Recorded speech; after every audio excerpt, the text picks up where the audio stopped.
What is up, y'all? Welcome back to another video, and in today's video we are going to be looking at some questions that you guys sent me on Instagram, and I'm going to be answering them, kind of a mailbox, kind of. But before we get into the video, I gotta give a little bit of an announcement. So as you guys can see, maybe it's in the title, I am doing a giveaway. So if you know, depending on when you're watching this video, but for me today it is Father's Day, so happy Father's Day. So what I decided to do is do a little giveaway. You know, I want to give away something. So here's what we're gonna do. I'm going to be doing a giveaway, and whoever wins the giveaway will get to pick one product off of the Dodge Shop. Anything you want, one product off of the Dodge Shop, and I will send that to you. I will send you that product for free. So I'll send you guys whatever product you want. I'm also still working on the Okuda Island shirt, so if you guys want to wait for that to come out, whoever wins, you definitely can. I'll probably do the drawing. What is today? Today is Sunday, so maybe like Wednesday. You know, I'll give people a couple of days to check out the video, but to enter, it's pretty darn simple. So if you guys have Twitter or Instagram, it makes it a lot easier for me. So what you guys need to do is obviously be subbed here. If you're not subbed to this channel, come on, you're crazy. But go sub to my Dosby Gaming channel, and then just screenshot it and show me that you subbed. If you do that, you're automatically in. Then you comment done in this comment section, and then you're in, and you could potentially win something. So this is for Father's Day, so maybe if you want to give to someone and you're like, hey, happy Father's Day, here's you know this, or you know, order however you want. If you want it for yourself, if you are a father and you're like, hey, you know, my present, it's a Father's Day to you. So happy Father's Day to all of you, but I'm just gonna give out one thing. I think I don't know, I feel like I need to give something away, so that's what we're gonna be doing. We haven't done one of those in a while. Now today I have to do that because I apologize.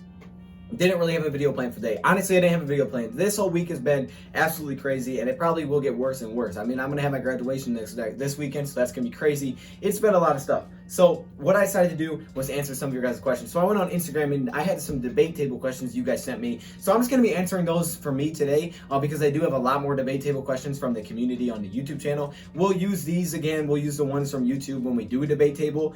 But I thought, you know what, maybe I'll just answer these kind of like a mailbox. So whoever sent these questions, I'll answer them like a mailbox, and we'll do that. So we'll just have some fun with that today because I really didn't plan a video. Maybe we'll go live tonight as well. I also have a live stream that I have to do. I think it's a live stream, live or pre-recorded, with some other Lions guys. If it's live, I'll put in the community that I'm live.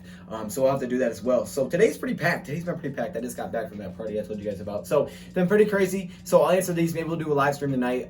Just to give y'all something.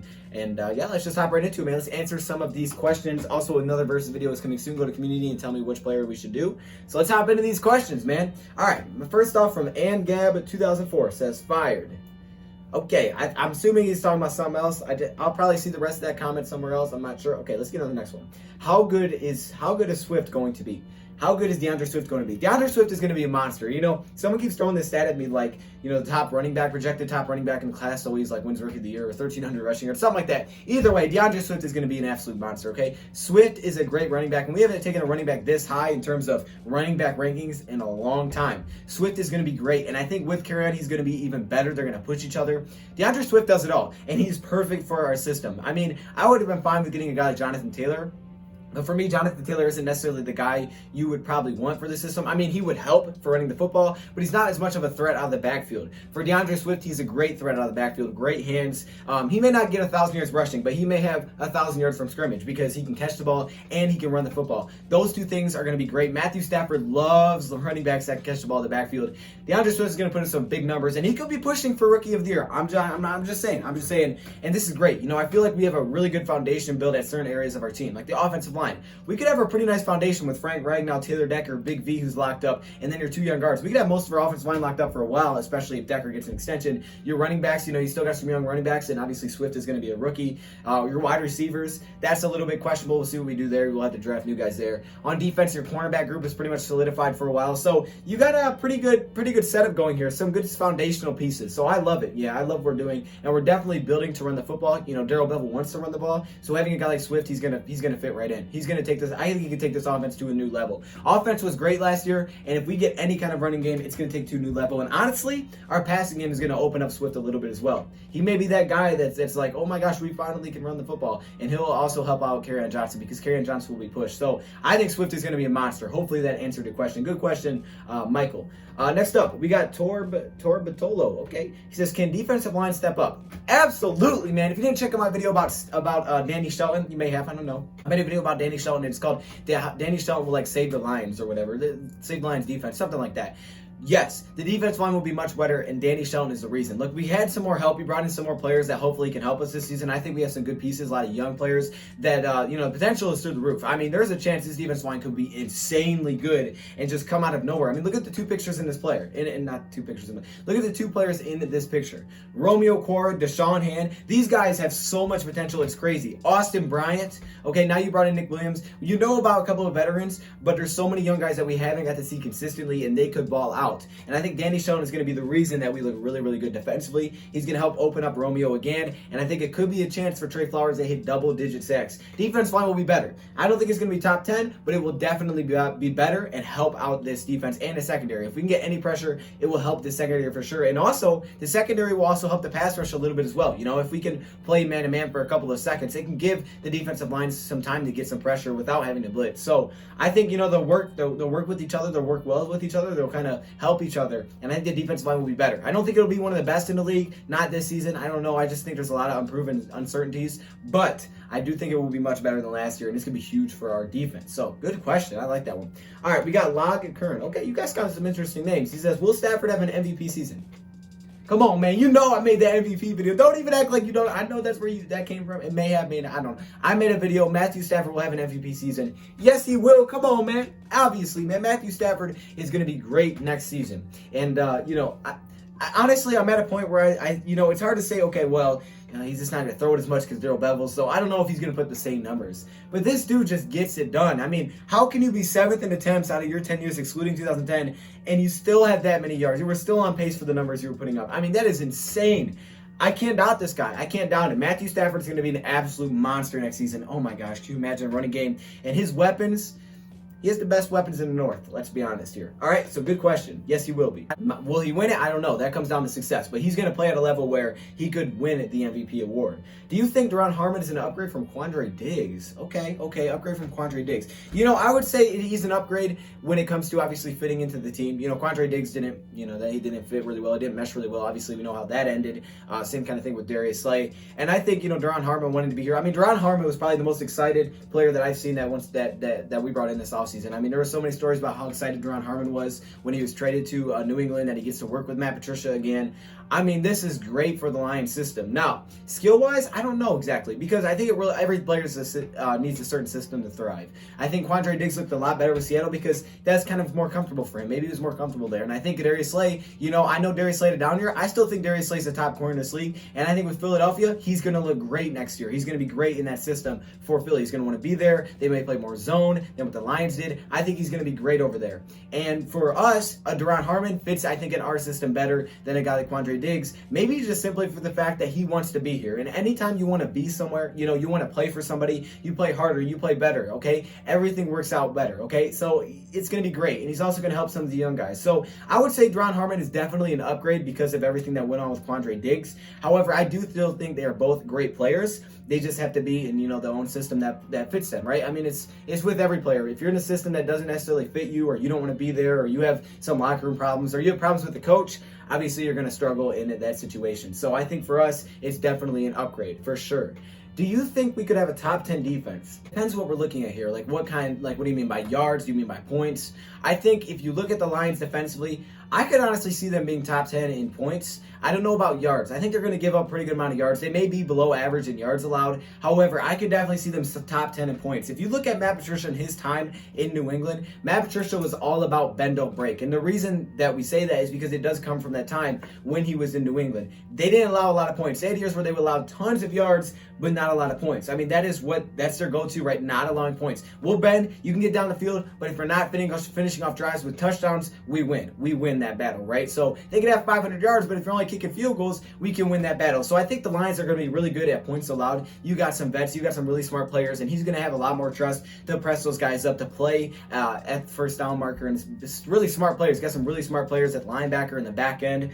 So I definitely think we'll allow less points, maybe top 10. We might be top 10 in points allowed. However, yards, I think we'll still probably give up a pretty good amount of yards. I hope not, but I think points for sure. For sure. I like our defense. I think it definitely improves, okay? I think our defense is much better. And that's all it has to be. It just has to be average, and this team will be really, really scary. So good question. I like that. All right, SMW for life. He says, who should get signed to a team first, Cam Newton or Colin Kaepernick? Who should get signed? I would probably say Cam Newton because I think we've seen Cam Newton more recent, right? It's been a long time since we've seen Colin Kaepernick in the league. And I don't know what he's about. I mean, he might be still a baller. I don't know. I haven't seen Kaepernick in like 4 or 5 years. I have no idea what he's going to bring to the table. At least Cam Newton's a little bit more relevant to our time right now. So I would say Cam Newton has to probably get signed first. I don't know, though. I don't know. I mean, if you're talking for the Lions, I don't think we sign either of them. But I would probably go with Cam Newton. That's definitely a good group question, though. So we'll probably have to implement that one. Who all do you think will be our wide receiver group? I would like to see Victor Bolden make the team and pair with Quintez Cephas and Marvin Hall. Okay, that would be kind of cool to see Victor Bolden. You know, he's got a really cool story, but the problem is, man, we got a lot of receivers. Like, if you keep Quintez and Marvin Hall and Kenny and Marvin Jones, I mean, maybe those 6. I could definitely see that happening. I think last year we kept 5. So I think, Marvin Hall's a lock. I have Marvin Hall as a lock. And I definitely have Quintez Cephas. It really comes down to will Victor Bolden make the roster. And he's going to probably have his chance to shine in the preseason. But that's going to be a good question, though, because how much of a chance will he get preseason? Only 2 games is going to be much different than 4 games, right? Less opportunity to prove yourself, especially now when you still haven't seen anybody on the field. Everything's still virtual, so you don't know what you're going to get. So I would say the Lions will probably lean to the side of knowing what they're going to get unless he impresses like crazy. But I would love to see him get a chance. I'd love to see him get a chance, just like when Travis Fulgham, I'd love to see Travis Fulgham get another chance, Chris Lacey, those kind of guys. But definitely Victor Bolden. We haven't really seen him before, so that'd be kind of cool. Next up, right or wrong? Shout out to right or wrong. If the NFL doesn't allow fans, which positions will be affected the most, both negatively and positively? Okay, that's a good one for the debate table. Which, if they don't have fans, I would say the quarterbacks will be affected positively, I think, for the most part. Maybe some quarterbacks like the noise, but I think for the most part, quarterbacks will be okay with it, to be able to make signals, to talk to their offense and everything like that. They'll be fine with it. I would say for the defense, I would say like the defensive line, obviously get to the quarterback consistently, make run stops. I feel like they definitely feed off the energy. When a defensive line gets a sack, they feed off of that, and that's when, they start to get that adrenaline. If it's quiet for a defensive lineman, that's just going to be awkward. I mean, even for offensive players, running back stuff, it could be weird. I think aside from the quarterback position and maybe the kicker position, right, because the kicker would probably love it to be quiet, aside from that, it's probably going to be weird for these guys. It's probably going to be really weird, but especially for the defensive line. I feel like they really feed off that energy, right? I think the other guys are more like worried about, their zone and everything like that, like where they should be. But for defensive linemen, man, they're coming to the quarterback. Most of the time, they're coming to the quarterback. So I think for those guys, they're going to want to have that energy. They're going to want to feel the crowd. So I think the defensive line for sure negatively. Offensively, I think the quarterback would be great, and so would the kickers. So that's a good question. That's an interesting one. Pro Football Craze. Shout out to Pro Football Craze. He says, will the Lions, I like that comment. Okay. Well, the Lions finally finished in the top half of the league in rushing, right? I mean, oh, please. They have Swift and Johnson. It's been 22 years since they have. I hope so. Like, oh my gosh. I just want to have an average running game. That's all I want is an average running game. I want to optimistically say yes. I want to say yes. I mean, last year wasn't the worst. We were 21st last year, so we were kind of close. So you know what? I think we can jump up 6 spots. We can jump up 6 spots in terms of yards. So yes, we will. Yes, we will. I mean, Kerryon was hurt. I think the running game could come out of nowhere because you got to think. I mean, we got Ty Johnson and Bo Scarborough averaging 4.3 yards per carry, right? So I think this offensive line could kind of come out of nowhere, right? This offense as a whole. You got a good offensive line that's built to run block. Logan Stenberg is built to run block. Big V is built to run block. And now you add another running back to Swift that's going to push Kerryon. Good depth. You have a fullback. I could definitely see that getting into the top half of the league. I mean, obviously, Darrell Bevel's committed to wanting to run the football, and so is Matt Patricia. So is Bob Quinn. They're all on the same page when it comes to, I want to be able to run the football. So I would say yes. I think we could jump up a couple of spots. So yes, finally, yes, we will. Do you think that 10-6 or better is possible? Yeah, 10-6 is possible. Yeah, absolutely. 10-6 or better is way possible because I think, when you look at our division, I'm not worried about the Packers. I think we could sweep the Packers. The Bears, I think we'll at least get 1. At worst case scenario, we'll get 1. And I think the Vikings will probably steal 1. We'll probably get 1 of those, at least 1. We'll probably split with the Vikings. I think we could sweep the Packers. So, that's 4. That's at least 4-2. I'm looking at that. Okay, 4-2. I think there's definitely really winnable games in the middle of the season that the Lions can get on a run. And then near the end of the year, it's going to be tough. But I think, I think 10 wins is really reasonable. 10 wins is reasonable for a playoff team, right? And if you're a playoff team and you're a contender, 10 wins is nothing that's that crazy. So I definitely think 10 wins is definitely possible. So yes, sir. Lions talk. Can the Lions run game finish top 12 in the league? It finished 21st, I believe, last season without carrying for half the year. Hey, man, you just kind of hopped on that last one. Hey, I like that. Now you're going to top 12. Now you're really making it hard. Top 12. I was just rocking for 16. Now we got to go top 12. Yes, we can. barely. I think we might like squeak up near the top 10 mark, but probably not any higher than that. A lot of rushing yards, keep in mind, comes from quarterbacks like Lamar Jackson when he runs for like 800 rushing yards. That really helps. So I can see near top 10. You know what? I'm going to go yes. I'm going to go barely yes, we can crack top 12. Why top 12? I'm curious. Who should we start week 1, Amani or Jeffrey?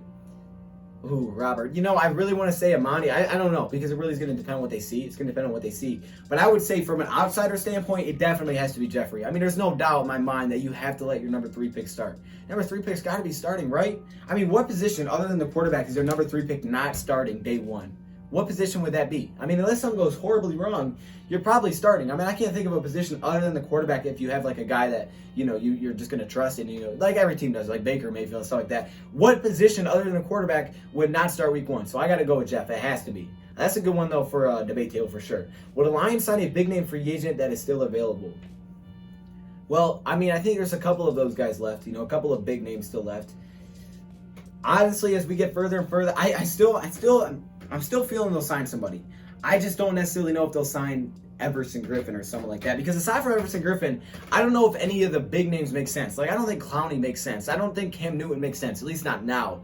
So for me, maybe they sign a wide receiver. We wouldn't do that. I think maybe we sign a depth defensive lineman. But aside from that, I really don't know. At this point, I'm kind of thinking probably not. I mean, I think Everson Griffin's the only guy that would really makes sense. I just don't think Clowney makes sense because I think he's a long-term move, and you got guys to pay, so I don't think you can do that. Will Kenny Golladay have more receiving yards than Michael Thomas? Yikes. I honestly would say no. I got to say no here. And the reason I say that is because I think the weapons the Lions have is they have a lot more weapons than the Saints do. Like, the Saints have good weapons. Alvin Kamara's on his final year. But for the Saints wide receiver group, I mean, Michael Thomas is that guy. And if you look at how many receptions he had last year, they targeted him a ton. They always went to him. He had like 100 plus receptions, didn't he? I mean, Kenny Golladay at 65. And when you have Marvin Jones, Danny Amendola, now you have Swift in the backfield, you got Hawkinson, there's only one ball to go around. So I would definitely think that, he'll have a great season for the amount of, catches he has, but I don't necessarily see him getting more receiving yards. I think Michael Thomas is kind of a guy that do everything. Kenny Golladay is really a big deep threat for the Lions. They take a lot of shots with Kenny Golladay, so that's why his catch percentage is a lot lower. So I'll say no to this one. I'll say no, but Golladay will be great next year. Do you believe we'll solidify having a top 10 or even a top 5 triplet in the league? Stafford, Swift, and Johnson and Golladay. What would a 4 be? What would 4 be? A quadruplet? Oh, that. Hey, I just thought of that. Quadruplet. Do you believe we'll start having a top 5? Yeah, I think that's. If the running back group is healthy, without a doubt. I mean, that's easily. I mean, that was probably top. That's probably top 10 last year. Potentially top 10 last year. Golladay and Stafford on their own are near top 10. And then you throw in a guy like Swift easily. Oh, without a doubt. Come on, man. How many interceptions will our revamped secondary get? Oh, I like that. So I think total last year, what do we have? Like, man, I don't remember. I think we had like 14 or 18 total turnovers last year. Forced. Okay, I was looking at these numbers before. We had more turnovers forced in 20. Man, I don't know. When I see how the Lions play defensively, I don't know if we're going to get a lot of interceptions. I think we'll get a lot of fumble recoveries from what I see Matt Patricia teach and how he preaches, defensively to always punch the ball. So I don't know if we'll get tons of interceptions. How many interceptions I think we get, I'm trying to think by player. So I think Okuda could get like 2, maybe 3. I can see Trufant getting like 2 or 3. I would say somewhere like 11. I'll go 11 interceptions. Just because we play a lot of man-to-man. It's not really a defense without blitzing. It's not a defense that's going to get you a lot of picks, but it could be really good. Will our defensive line be able to increase the pressure and get more sacks? Yes, without a doubt. Go check out my Danny Shelton video if you have not, man. I'll leave it there, Zeke. I love that question, though. Which NFC North team will be the Lions' biggest obstacle this year? The Minnesota Vikings. Without a doubt. Green Bay Packers might be the easiest obstacle. I'm not worried about Green Bay whatsoever. They don't scare me at all. That's not because I just don't like them. They don't scare me. The Bears, they still scare me a little bit. Like, I don't like their quarterback situation, but you got Robert Quinn now across from Khalil Mack. That's kind of creepy. And when you look at the Vikings, they're just built. I understand their secondary is new. I think their secondary is better. I think their cornerback group is better than last year. I think it is. Yeah, they're young and they're unproven. I mean, aside from the wide receiver position, you got a lot of improved pieces on the outside, but they're built. They're built to win football games, and they're balanced. They're very balanced. They can set up the run by the pass. Now, Delvin Cook, if he holds out, that's going to be a huge difference. I'd still go with the Vikings, though. Okay. Who gets more of a role in DT, Nick Williams or Deshaun Hand?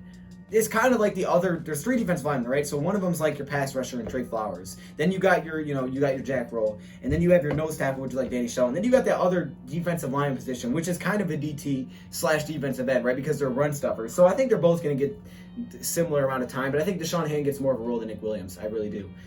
Where is Stafford, as long as he's healthy? Where's Stafford ranked amongst other quarterbacks? Thank you. I have him at number 4 right now. I put him at number 4 behind, and I think Patrick Mahomes is in a great system for him. I think he got very, very, very generous that he was put in that situation. That's nothing against him. He was just in a great situation. I think a lot of quarterbacks are. I have him right now.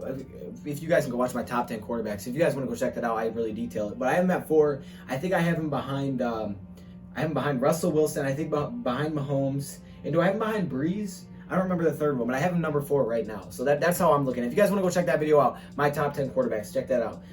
Should the Lions re-sign Kenny Galladay? Should the Lions re-sign Taylor Decker? What would Jaron Davis need this offseason to be re-signed this offseason? Okay, that's a good one for the debate table for sure, so I won't touch on all of it. Should the Lions re-sign Kenny Galladay? Yes. Should they re-sign Taylor Decker? I don't know. We'll wait. I'll wait. I'll maybe do another video on that. What would Jaron Davis need to do this offseason to be re-signed? Jaron Davis needs to do what he's asked, right? Because I think Jaron Davis is in a situation where you don't have to be great at coverage, depending on how the Lions utilize you. If they use you as more of a rusher, you just have to do what they want you to do at a higher level. You have to be more consistent. If they do ask you to drive back coverage, you can't be a complete liability, which he has been. And in run stopping, you got to be consistent. You can't miss a lot of tackles. Not as a run stuffer. You can't miss tackles as a run stuffer, because if they're going to utilize you as a run stuffer and you're missing tackles, that's a problem. He has the athletic ability. He has all the tools to be good for us. And he wasn't drafted for the scheme, but I still think he has the tools to be good in his role for Lions moving around the defense. And I just really think it is being more consistent across the board. More consistent coverage, more consistent in tackling, getting pressure to the quarterback, setting the edge. Just more consistency across the board. And I think if we do resign him, it'll be much cheaper. Cheaper than the 10+ mil, not his rookie deal. Who will have the most sacks this year? Who will rise and take Darius Slay's spot as the best defender? Okay, who will have the most sacks this season? I got to go with Trey Flowers. And then who will rise and take Darius Slay's spot as the best defender? I would say either Jamie Collins or Trey Flowers. I'm going to go with Jamie Collins. I think Collins is going to put this. Jamie Collins is something else, man. Jamie Collins is something else. PJ Tucker becomes our starting nose tackle. PJ Tucker.